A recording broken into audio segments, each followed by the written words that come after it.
దేశంలో హిందూ ముస్లింల సమైక్యత కోసం కలిసి పోరాడతామని జైహో జాతీయ పార్టీ కార్యదర్శి లోకనాథ్ పిలుపునిచ్చారు.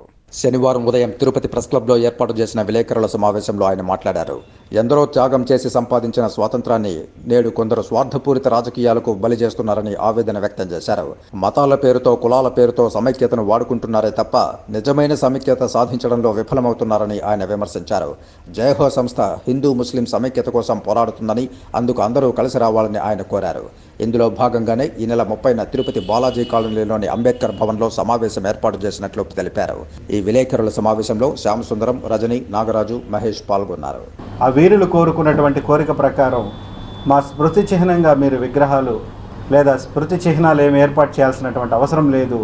ఈ దేశంలో హిందూ ముస్లిం ఐక్యత స్థాపించండి, ఇదే మా చివరి కోరిక అని చెప్పి వాళ్ళు అమరులైనటువంటి సందర్భం కనిపిస్తూ ఉంది.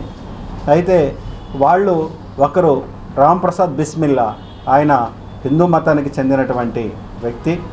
అష్ఫాకుల్లా ఖాన్ అనేటువంటి మరొక విప్లవీరుడు, ఆయన ముస్లిం మతానికి చెందినటువంటి వ్యక్తి. వీళ్ళిద్దరూ కూడా ఆ రోజు భారతదేశ స్వతంత్ర సంగ్రామంలో ప్రాణాలు అర్పించినటువంటి వీరులు, ప్రాణ స్నేహితులు కూడా. అయితే వీళ్ళ స్మృతి చిహ్నంగా మేము 2008 నుంచి అనేక ప్రాంతాల్లో దాదాపు 14 రాష్ట్రాల్లో ఈ హిందూ ముస్లిం ఐక్యత కార్యక్రమాలు చేస్తూ ఉన్నాం. రేపు కూడా బెంగళూరులో ఉంది, ఇటు పక్క చెన్నైలో కూడా కార్యక్రమాలు జరుగుతూ ఉన్నాయి.